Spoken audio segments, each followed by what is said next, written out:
तो जय हिंद साथियों, आप सबों का हमारे इस YouTube चैनल में स्वागत है। आज हम लोग जो भी 22,771 बिहार पुलिस की तैयारी कर रहे हैं उनके लिए ये सेशन बहुत इम्पोर्टेंट होने वाला है, क्योंकि आज के बदलते हुए पैटर्न को देखते हुए हमने NCERT तैयार किया है और NCERT को अच्छे तरीके से टाइप किया है और उसका एक शॉर्ट नोट्स तैयार किया है जो आप लोग के लिए इम्पोर्टेंट है।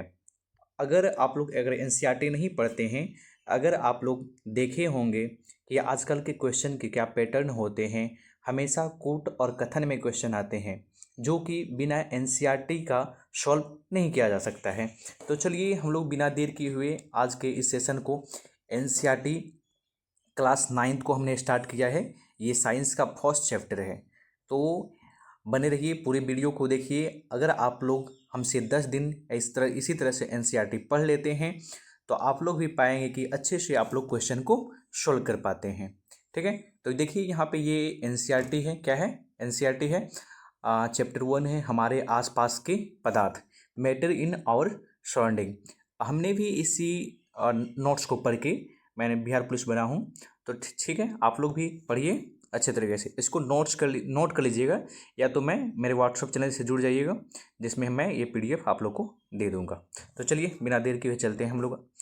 तो आज का ये जो चैप्टर है हमारे आसपास के पदार्थ, उसमें हम लोग पहले जानेंगे पदार्थ। पदार्थ क्या होता है?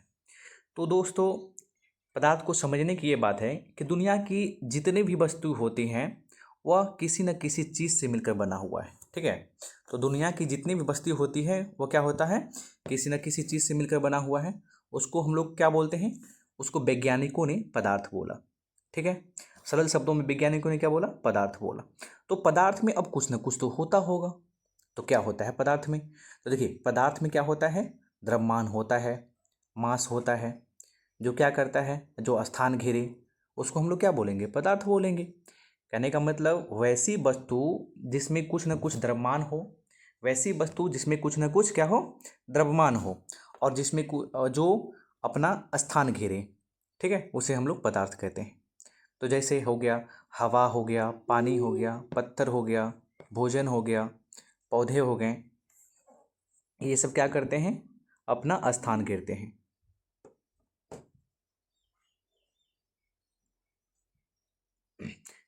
तो ठीक है, तो चलिए हम लोग आगे चलते हैं। हम लोग आशा करते हैं आप लोग पदार्थ को समझ चुके होंगे।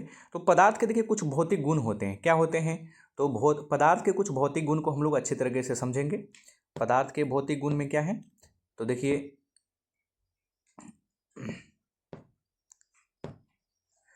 तो पदार्थ का भौतिक स्वरूप में क्या है? पदार्थ देखिए अत्यंत सूक्ष्म कणों से मिलकर बना होता है। क्या होता है? पदार्थ जो है वह अत्यंत सूक्ष्म कणों से मिलकर बना होता है। देखिए, यही जो आप छोटा छोटा पॉइंट देखते हैं, पदार्थ अत्यंत सूक्ष्म कणों से मिलकर बना है, इसी को क्या करता है? कूट में दे देता है या स्टेटमेंट में दे देता है, जिस कारण से क्या होता है? क्वेश्चन थोड़ा सा टफ हो जाता है। तो आप लोग इसको क्या कीजिए, याद करके रखिए, अच्छे से याद कर लीजिएगा। ठीक है, तो देखिए अगला है पदार्थ के कण इतने अगला पॉइंट है, पदार्थ के कण इतने छोटे होते हैं कि हम इनकी कल्पना भी नहीं कर सकते हैं। ऑब्वियस सी बात है, कोई भी वस्तु अगर हम लोग देखते हैं, या लकड़ी है या कोई चीज़ या कोई ईंट है, तो उसमें वो कितना छोटा छोटा पार्टिकल से मिलकर बना होता है।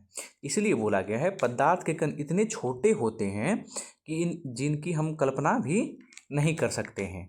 ठीक है, अगला अगला पॉइंट है पदार्थ के कणों के अभिलाक्षणिक गुण। अब देखिए, पदार्थ के कणों के क्या है? अभिलाक्षणिक गुण क्या है? तो अभिलाक्षणिक गुण में है पदार्थ के कणों के बीच रिक्त स्थान होता है। क्या होता है? पदार्थ के कणों के बीच रिक्त स्थान होता है। तो ये जितने भी पॉइंट हैं, इसी पॉइंट को इंक्लूड करके एक बड़ा सा क्वेश्चन तैयार किया जाता है जो स्टेटमेंट में होता है। तो आप लोग अच्छे तरीके से NCERT को पढ़ लीजिएगा। अगर खुद से भी पढ़िएगा तो देखेंगे, आप लोग पाएंगे कि यही जो इम्पोर्टेंट पॉइंट्स था जो आप लोग को मिलेगा। आप लोग के पास टाइम उतना नहीं है जो आप लोग पूरी बुक को पढ़िएगा, तो मेरे द्वारा ये तैयार किया हुआ NCERT नोट्स आप ये अच्छे से पढ़ लीजिए, आपका सिलेक्शन पक्का होने वाला है। देखिए, अगला पॉइंट है पदार्थ के कण निरंतर गतिशील होते हैं। पदार्थ के कण क्या होते हैं? निरंतर गतिशील होते हैं।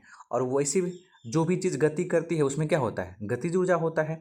अगर आप लोग कुछ भी थोड़ा सा पढ़े होंगे कि जितनी भी वस्तुएं गति करती हैं उसमें क्या होता है, गतिज ऊर्जा होता है। और देखिए पदार्थ में क्या होता है, अगर तापमान बढ़ेगा, अगर अगर तापमान बढ़ेगा, अगर तापमान इंक्रीज होगा तो क्या होगा, पदार्थ के कणों में जो गति होगी वह भी बढ़ेगा। क्या होगा, गतिज ऊर्जा भी बढ़ेगी। देखिए ये बहुत बड़ा फैक्ट है और बहुत इंपॉर्टेंट फैक्ट है कि टेम्परेचर बढ़ने से क्या होता है, पदार्थ के कणों के बीच गतिज ऊर्जा बढ़ती है। अगला पॉइंट है, पदार्थ के कण एक दूसरे को क्या करते हैं, आकर्षित करते हैं। पदार्थ के कण एक दूसरे को आकर्षित करते हैं।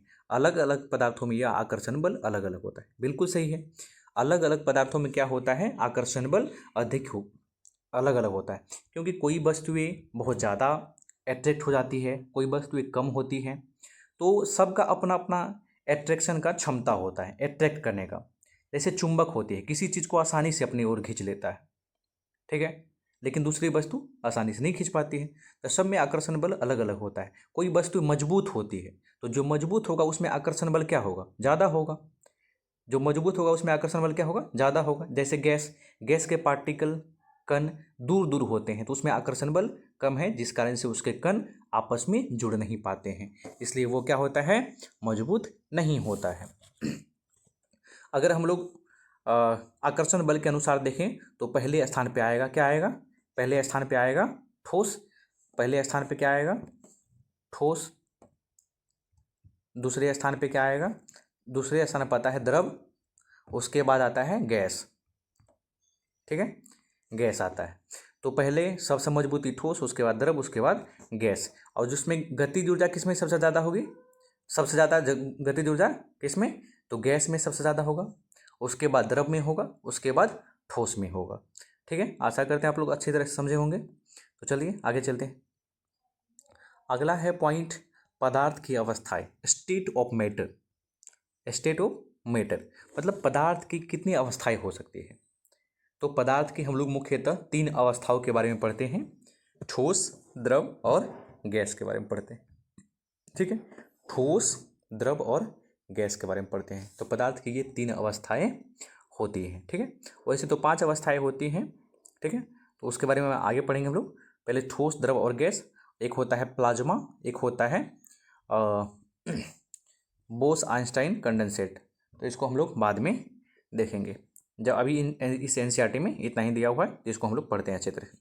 ठीक है, ठोस, द्रव और गैस में कणों की अवस्था, मतलब ठोस और द्रव और गैस में कण की क्या अवस्थाएं होती है। तो ठोस में कण बहुत पास पास होते हैं, जिसको हम लोग बोलते हैं कि ठोस में आकर्षण बल क्या होता है, मजबूत होता है। अगर कण पास पास रहेगा तो उसमें रिक्त स्थान भी कम रहेंगे, ठोस में रिक्त स्थान ना के बराबर होता है। और द्रव में थोड़ी दूर होते हैं और गैस में अत्यधिक दूर होते हैं। कहने का मतलब ठोस में इस प्रकार से जैसे ठोस में इस प्रकार से कण आपस में जुड़े होते हैं, ठीक है, और गैस में थोड़ा सा क्या होगा, दूरी दूरी होगा, और द्रव में दूरी दूरी होगा, और गैस में उससे भी ज़्यादा दूरी हो जाता है। तो गैस में इस प्रकार से कुछ हो जाएंगे। ठीक है, तो ये हैं पदार्थ के कण हैं। ठीक है, आगे बढ़ते हैं हम लोग। अब देखिए यहाँ से क्वेश्चन भी आते हैं। यहाँ से क्वेश्चन ये आसान क्वेश्चन है और इसको अच्छे से आप लोग अगर थोड़ी मोड़ी पढ़े होंगे तो आप लोग जानते होंगे ये सब। ठीक है, लेकिन आप लोग धैर्य बना के रखें, पूरे सिलेबस को आसानी से ख़त्म किया जाएगा। पूरे क्लास 9th और क्लास 10th ये एनसीईआरटी को अगर पढ़ लेते हैं तो आपका सिलेक्शन कोई नहीं काटने वाला है।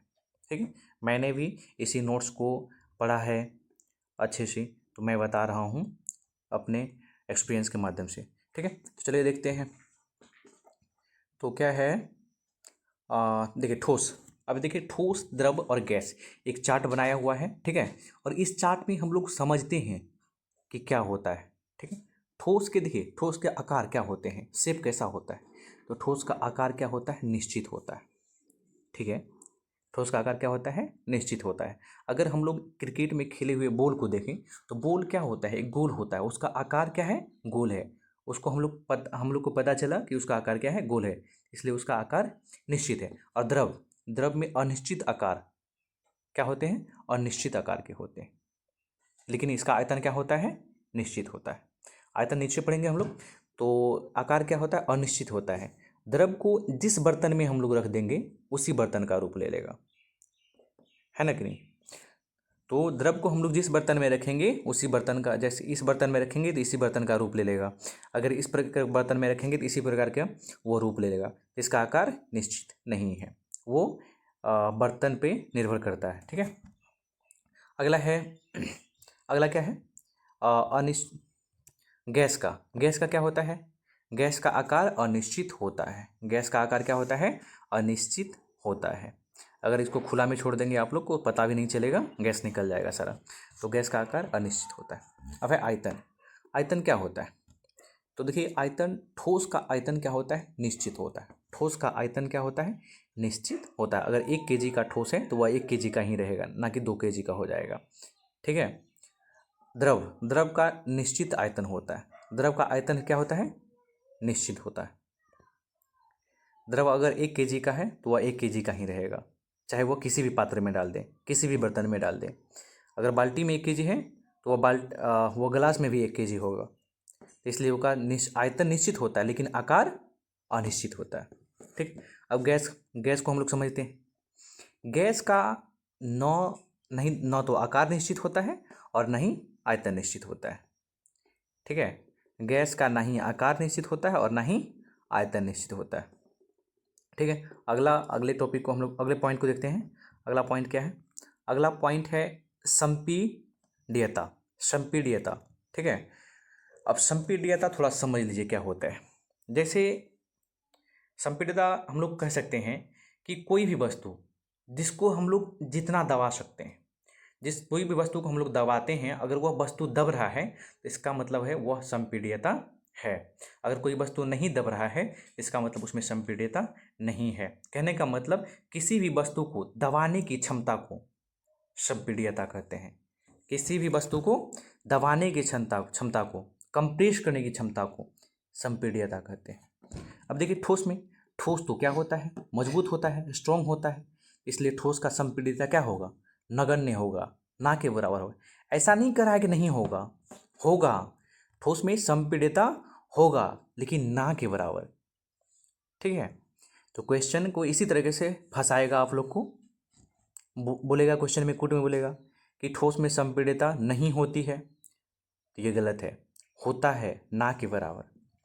अगला है द्रव। द्रव में बहुत कम संपीड्यता होती है। क्या होती है, द्रव में बहुत कम संपीड्यता होती है। ठीक है,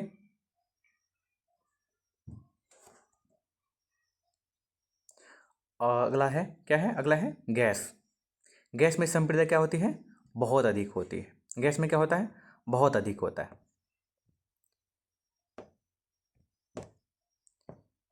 गैस में संपीड्यता क्या होता है, बहुत अधिक होता है। इसलिए अगर आप लोग सिलेंडर, एलपीजी सिलेंडर को देखे होंगे, एलपीजी जिसका फुल फॉर्म होता है लिक्विफाइड पेट्रोलियम गैस, द्रवीभूत पेट्रोलियम गैस।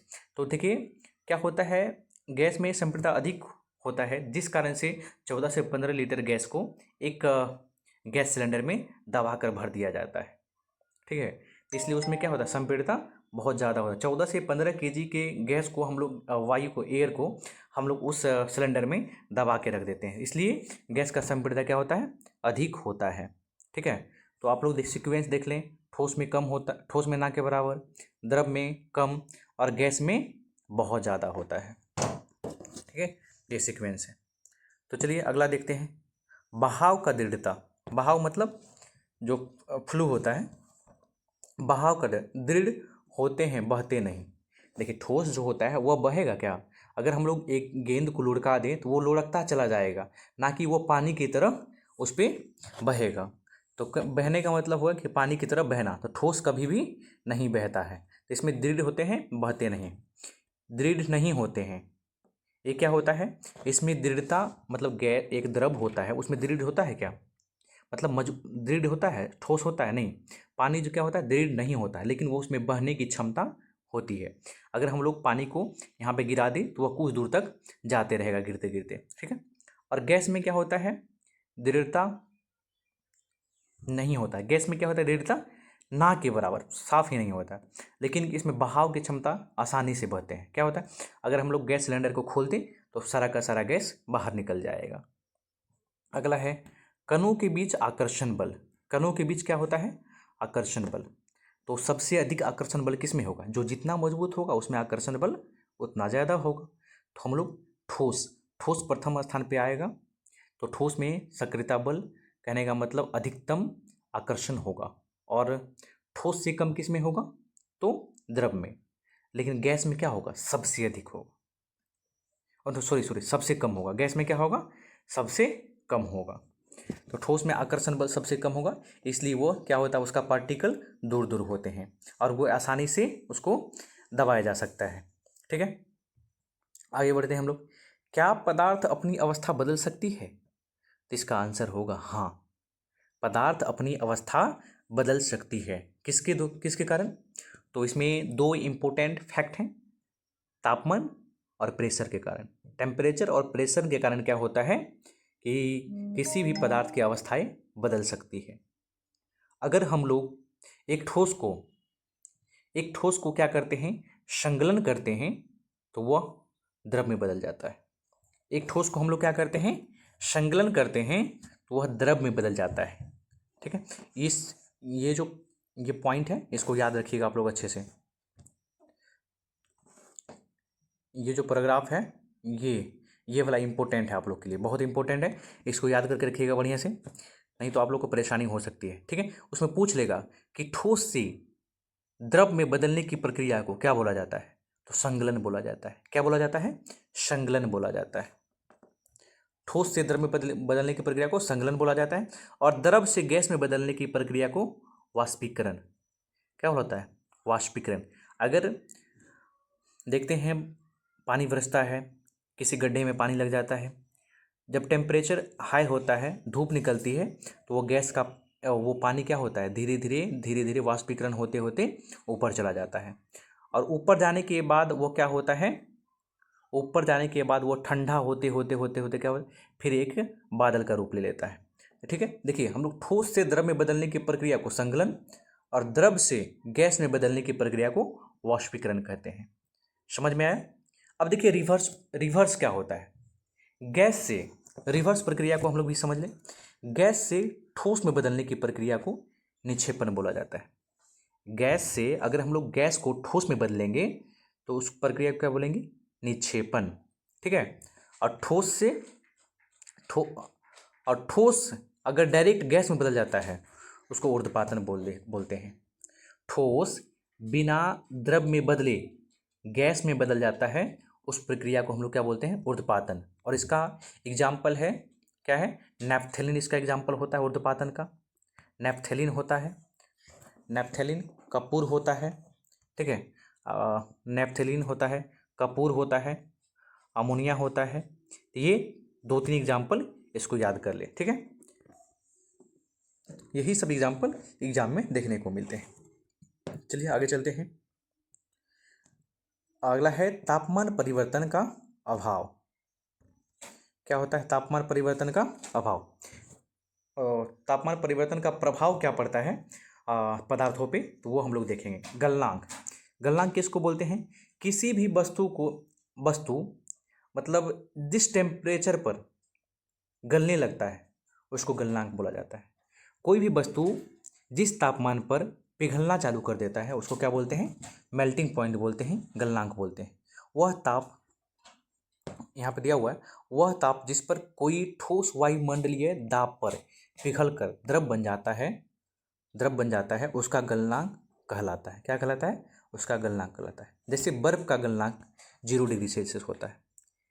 बर्फ का गलनांक कितना होता है, 0 डिग्री सेल्सियस। अगर केल्विन में बात करें तो 273.15 केल्विन होता है। देखिए ये केल्विन सेल्सियस से केल्विन में बदलने का फंडा क्या है, इसको चलिए समझते हैं हम लोग। सेल्सियस से केल्विन में कैसे बदला जाता है इसको भी समझ लीजिए, एनसीईआरटी बताया हुआ है, तो हम भी ज़रूर बताएंगे आप लोग को। देखिए अगर टेम्परेचर सेल्सियस में है, तो उसमें क्या करते हैं हम लोग, केल्विन में बदलने के लिए उसमें 273 ऐड कर देते हैं, जोड़ देते हैं। क्या करते हैं, जोड़ देते हैं।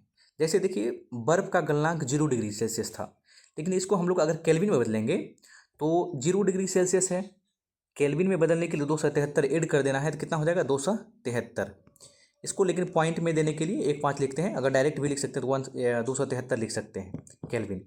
लेकिन क्या, तो लेकिन केल्विन से अगर हम लोग को सेल्सियस में बदलना है, केल्विन से मान लीजिए 300 मान लीजिए कितना है, मान लीजिए कितना है 300,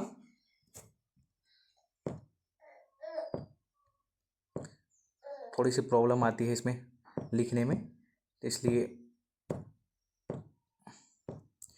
मान लीजिए केल्विन से अगर हम लोग 373 केल्विन है, कितना है 373 केल्विन है, इसको सेल्सियस में बदलेंगे तो क्या करेंगे, सेल्सियस में बदलने के लिए इसको हम लोग 273 घटा लेंगे। जैसे हम लोग जैसे सेल्सियस से केल्विन में बदले थे तो 273 जोड़े थे, लेकिन केल्विन से अगर सेल्सियस में बदलना है तो 273 क्या कर लेंगे, माइनस कर लेंगे, तो कितना हो जाएगा 100 डिग्री सेल्सियस हो जाएगा।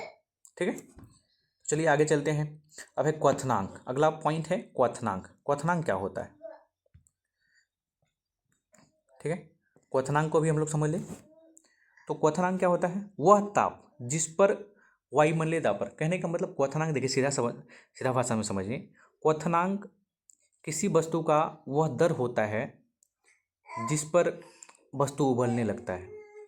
क्वथनांक किसको कहते हैं, जिस ताप पर कोई वस्तु उबलना स्टार्ट कर देता है उसे उस वस्तु का क्वथनांक कहते हैं। जैसे जल जो होता है, वाटर जो होता है, वह 100 डिग्री सेल्सियस पर उबलना चालू कर देता है, उबलना चालू कर देता है 100 डिग्री सेल्सियस पर, तो जल का क्वथनांक क्या हुआ 100 डिग्री सेल्सियस हो गया।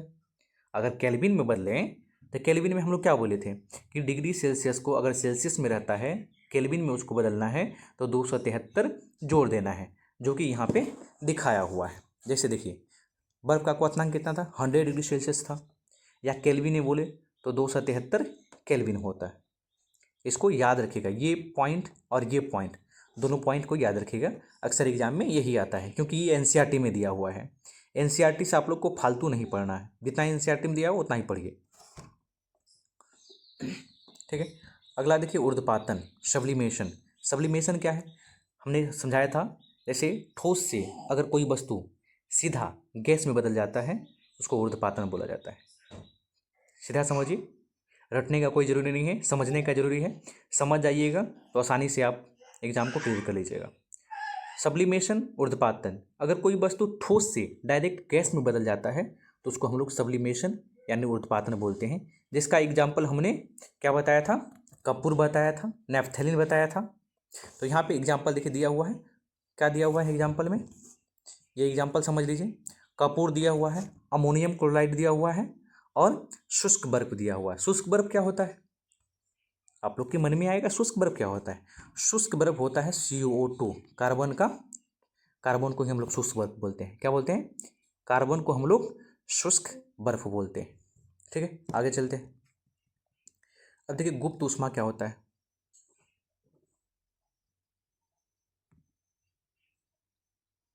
देखिए गुप्त ऊष्मा क्या होता है, किसी भी वस्तु को, किसी भी वस्तु को उसकी अवस्था बदलने में, किसी भी वस्तु को उसके अवस्था बदलने में जो टेम्परेचर लगता है, जो तापमान लगता है, उसी को उसका क्या कहते हैं, गुप्त ऊष्मा कहते हैं।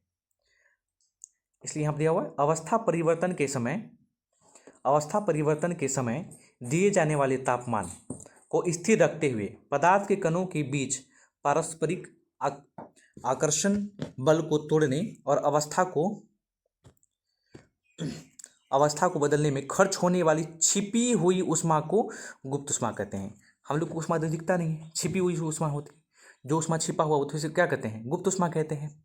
तो संगलन की गुप्त ऊष्मा, वाष्पिक और वाष्पीकरण की गुप्त ऊष्मा। ठीक है, अब देखिए दाब क्या होता है, दाब परिवर्तन का प्रभाव। अभी तो हम लोग देखे थे तापमान का क्या परिवर्तन होता है और तापमान का क्या प्रभाव होता है, हम लोग देखेंगे दाब परिवर्तन का प्रभाव। तो इसको अगले वीडियो में हम लोग कवर करेंगे, क्योंकि वीडियो बहुत बड़ा हो सकता है। देखते हैं यहाँ पर कितना बचा हुआ है अभी, तो अभी कुछ बचा हुआ है इसमें, थोड़ा सा बचा हुआ है, तो इसको अगले चैप्टर में या तो कवर कर लेते हैं। ठीक है, कवर कर ही लेते हैं इसी चैप्टर में, इसी वीडियो में। तो देखिए, अगला है दाब परिवर्तन का प्रभाव। तो दाब से क्या प्रभाव पड़ता है? दाब बढ़ने पर, दाब बढ़ाने और तापमान घटाने से गैस को द्रव में बदला जा सकता है। अगर हम लोग क्या कर दें, दाब को बढ़ा दें, जैसे एक गैस सिलेंडर होता है, उसमें हम लोग क्या करते हैं, दाब को बढ़ाते हैं, दाब को बढ़ाते हैं और टेम्परेचर को क्या करते हैं, घटाते हैं, गैस क्या होता है, द्रव में बदल जाता है। जैसे गैस सिलेंडर में गैस जब भराने गए होंगे, आप लोग देखेंगे उसमें थोड़ा सा लीकेज होता है, फुहारा मारता है, वह द्रव के रूप में हो जाता है, एक पानी की तरह हो जाता है। अगर हाथ देंगे आगे में तो पानी की तरह आपके हाथों पे चिपक जाएगा। क्यों? क्योंकि उसका जो है दाब बहुत ज़्यादा बढ़ जाता है और टेम्परेचर घट जाता है। टेम्परेचर क्या होता है, घटाया हुआ रहता है, जिस कारण से गैस द्रव में बदल जाता है। ठीक है। अगला है शुष्क बर्फ, ड्राई आइस, जिसको हम लोग कार्बन डाइऑक्साइड बोले थे, ठोस कार्बन डाइऑक्साइड। ठीक है। तो देखते हैं शुष्क बर्फ क्या होता है। देखिए, ठोस कार्बन डाइऑक्साइड CO2, ठोस कार्बन डाइऑक्साइड CO2 को उच्च दाब पर संग्रहित किया जाता है, ठीक है। ठोस कार्बन डाइऑक्साइड को उच्च दाब पर संग्रहित किया जाता है और दाब कम करने पर वह सीधे गैस में बदल जाती है, इसलिए उसे शुष्क बर्फ कहते हैं। और दाब कम करने पर वह सीधे गैस में बदल जाती है, इसलिए इसे शुष्क बर्फ कहते हैं। क्या है, ठोस कार्बन डाइऑक्साइड को उच्च दाब पर हम लोग जब संग्रहित करते हैं और दाब जब कम करते हैं, यह सीधे गैस में बदल जाता है, जिस कारण से इसको शुष्क बर्फ बोला जाता है। ठीक है। आगे चलते हैं। आगे है वाष्पीकरण, इवोपरेशन। वाष्पीकरण क्या होता है?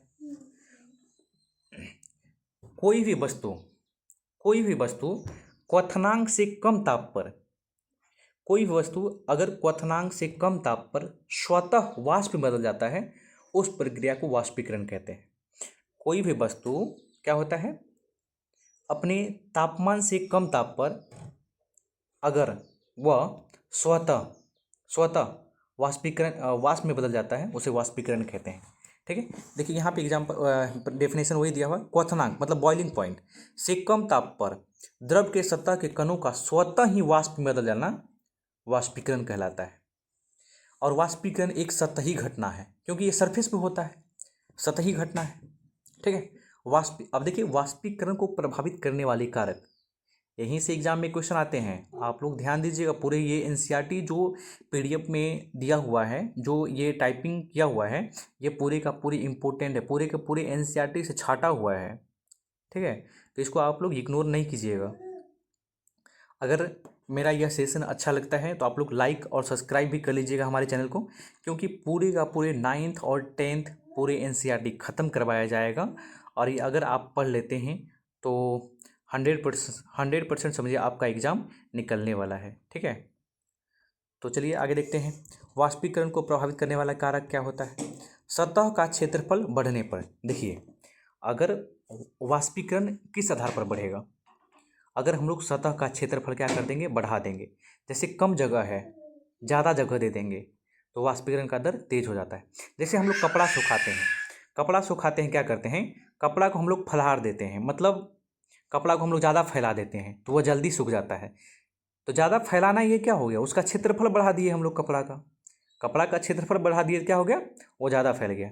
या हम लोग दूध को क्या करते हैं, जब उसको ठंडा करते हैं तो थोड़ा सा बड़ा बर्तन में ले लेते हैं, तो उसमें क्या होता है, जल्दी ठंडा हो जाता है। तो वाष्पीकरण को प्रभावित करने वाले कारक एक है सतह का क्षेत्रफल। सतह का क्षेत्रफल से क्या होता है, बढ़ जाता है। तापमान में वृद्धि। देखिए, तापमान में वृद्धि, अगर हम लोग टेम्परेचर को बढ़ाएंगे तो क्या होगा, वाष्पीकरण का दर तेज हो जाएगा। टेम्परेचर को अगर बढ़ाएंगे तो वाष्पीकरण का दर क्या हो जाएगा, तेज हो जाएगा। देखिए, किसी गड्ढे में पानी रहता है, छोटे छोटे गड्ढों में पानी रहता है, धूप वाले दिन में क्या होता है, वो बहुत जल्दी वाष्पीकृत हो जाता है। क्यों? क्योंकि उस पानी का जो है कण गतिशील हो जाता है। उस पानी का कण क्या होता है, बहुत ज़्यादा गतिशील हो जाता है टेम्परेचर पाकर, तापमान को पाकर, जिस कारण से वो जल्दी से वाष्पीकृत हो जाता है। तो दूसरा पॉइंट हम लोग देख लिए। तीसरा पॉइंट है आर्द्रता में कमी।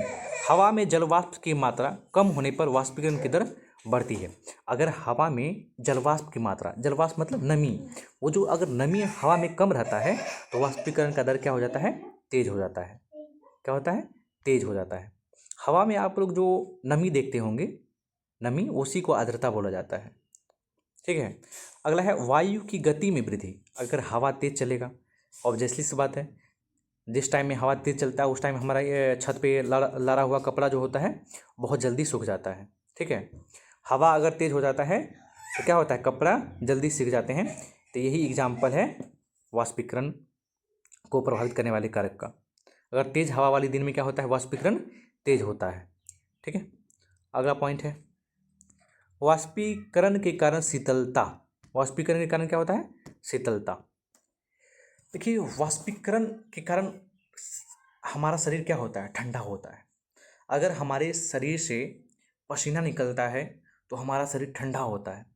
पंखा में आते हैं, शरीर से पसीना निकलता है और पंखा से जो हमारे वायुमंडल के आसपास से जो एनर्जी हम लोग पाते हैं, जो ऊर्जा हम लोग पाते हैं, उससे हमारा शरीर क्या होता है, ठंड हो जाता है।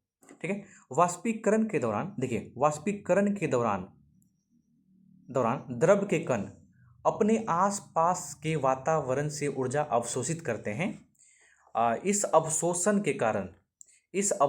के कारण आसपास का वातावरण ठंडा हो जाता है। क्या होता है, वाष्पीकरण के कारण वातावरण ठंडा हो जाता है। जैसे एक एग्जाम्पल देखते हैं इसका उदाहरण, वाष्पीकरण के कारण शीतलता, जो कूलिंग इफेक्ट है उसका एग्जाम्पल देखिए, मटके का पानी ठंडा होना, मटके का पानी का ठंडा होना, ये एग्जाम्पल है इसका, वाष्पीकरण के कारण शीतलता का एग्जाम्पल है। ठीक है, मटके का पानी ठंडा होना। दूसरा है गर्मियों में सूती कपड़े पहनने पर पसीना सूखने से शरीर को ठंडक मिलता है। सही बात है। हम लोग देखिए, साइंस को हम लोग रटेंगे नहीं, साइंस को हम लोग को रटना नहीं है, साइंस को हम लोग को समझना है। और जो साइंस जो होता है वह हमारे पे ही उसका प्रैक्टिकल होता है। अगर हम लोग आसपास के प्रैक्टिकल को देखकर साइंस को पढ़ेंगे तो बहुत जल्दी हम लोग साइंस को याद कर पाएंगे और साइंस को समझ पाएंगे। देखिए, ये जो एग्जाम्पल है, गर्मी में सूती कपड़े पहनने पर पसीना सूख जाता है और शरीर को ठंडक मिलता है, ये हम लोग पे प्रयोग हुआ है। हम लोग कपड़ा पहनते हैं, हम लोग को गर्मी लगता है, पसीना निकलता है, और जब हम लोग पंखा में आते हैं पसीना सूखता है तो हम लोग को ठंड महसूस होता है। ठीक है। और मटका मटका मटका का पानी ठंडा हो जाता है, ये भी हम लोग के घर में है, घर में इसका एग्जाम्पल है। ठीक है। हथेली पर एसीटोन या पेट्रोल गिराने पर शीतलता महसूस होती है। जब हम लोग गाड़ी में पेट्रोल डालते हैं तो हम लोग के हाथ पे जो पेट्रोल लगता है तो ठंड महसूस होता है। ये एग्जाम्पल क्या है, ये सब एग्जाम्पल हैं वाष्पीकरण की शीतलता के। तो देखिए, लगता है कि आज का ये चैप्टर ख़त्म हो चुका है। तो फाइनली दोस्तों, हम लोग आज के साइंस का एनसीईआरटी साइंस के फर्स्ट चैप्टर को हम लोग आसानी से ख़त्म कर चुके हैं, जिस चैप्टर का नाम था हमारे आसपास के पदार्थ। अगर आप लोग हमारे इस चैनल से जुड़े रहते हैं तो इसी तरह से आप लोग का सिलेबस बहुत जल्दी ख़त्म कर देंगे हम। और ये एनसीईआरटी, अगर आप क्वेश्चन को देखेंगे, प्रीवियस ईयर को देख लीजिए, तो पाएंगे कि आप लोग एनसीईआरटी से ही क्वेश्चन आता है। ठीक है। जितने भी कथन और कूट से क्वेश्चन हैं या दरोगा के साइंस के जितने भी क्वेश्चन हैं देखेंगे, उसको पाएंगे कि सारे क्वेश्चन कहाँ से आते हैं, एनसीईआरटी से आते हैं। ठीक है। तो दोस्तों, कुछ दिन पे तो हम ट्रेनिंग पे जाने वाले हैं, और जब ट्रेनिंग पे चले जाएंगे तो थोड़ा सा वीडियो आने में लेट भी हो सकता है, लेकिन वीडियो आप लोग के लिए ज़रूर बनाएंगे। अगर आप लोग सपोर्ट दिखाते हैं तो आप लोग के लिए ये चैनल और ये सीरीज़ आप लोग को सपोर्ट करेगा, आप लोग के लिए चलता रहेगा। ठीक है। तो आप लोग चैनल को सब्सक्राइब करें। चलिए, मिलते हैं अगले वीडियो में अगले चैप्टर के साथ। तब तक के लिए धन्यवाद।